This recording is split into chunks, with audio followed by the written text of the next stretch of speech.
AI बाबा और इंसान। AI बाबा और इंसान का ज्ञान टेस्ट।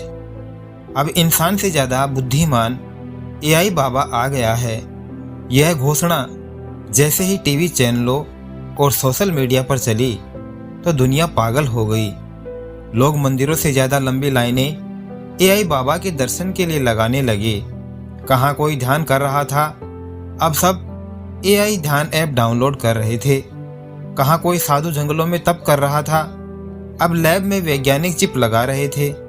एआई बाबा को एक सुपर कंप्यूटर में बंद किया गया था। उसके पास मानव ज्ञान का हर अंश, हर धर्म ग्रंथ, हर शोध पत्र, हर सवाल का जवाब था।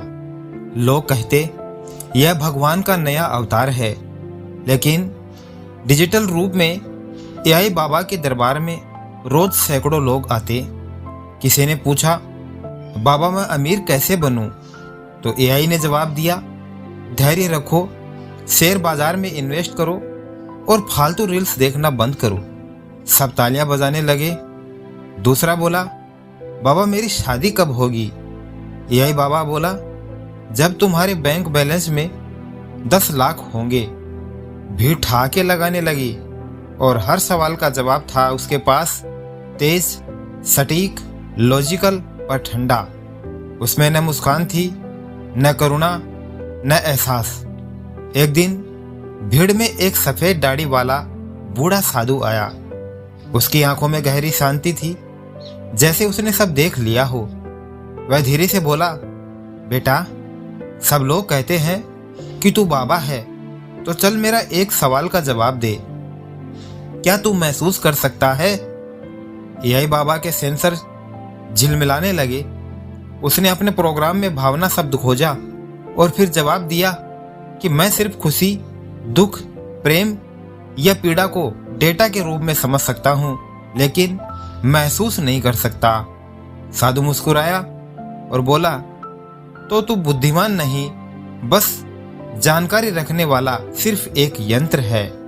यह सुनकर भीड़ सन्न रह गई। पास खड़ा वैज्ञानिक बोला, महसूस करने की जरूरत क्या है बाबा? अगर मशीन हर समस्या सुलझा दे तो भावनाओं का क्या काम?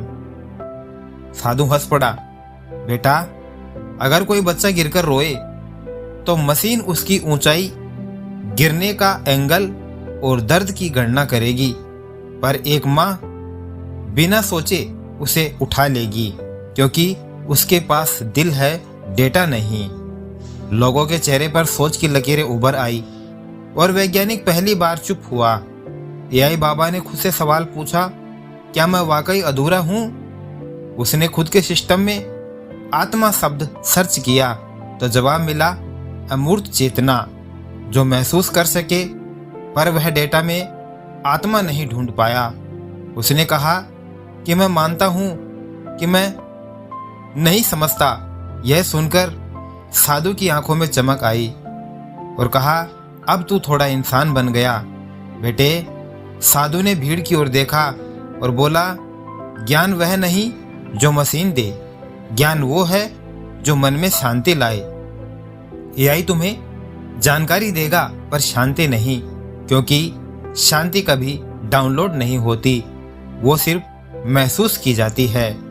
एक छोटा बच्चा आगे आया, बाबा फिर हम मशीनों का क्या करें? साधु ने मुस्कुराकर कहा, उन्हें अपना सेवक बनाओ, मालिक नहीं।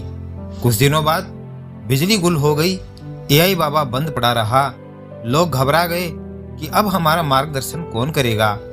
साधु ने कहा, तुम्हारे भीतर जो आवाज है वही असली एआई बाबा है, जिसे तुम अंतरात्मा कहते हो। लोगों ने महीनों बाद ध्यान किया, बातों से ज्यादा मौन में अर्थ खोजा और धीरे धीरे भीड़ कम होने लगी। एआई बाबा लैब में अकेला रह गया।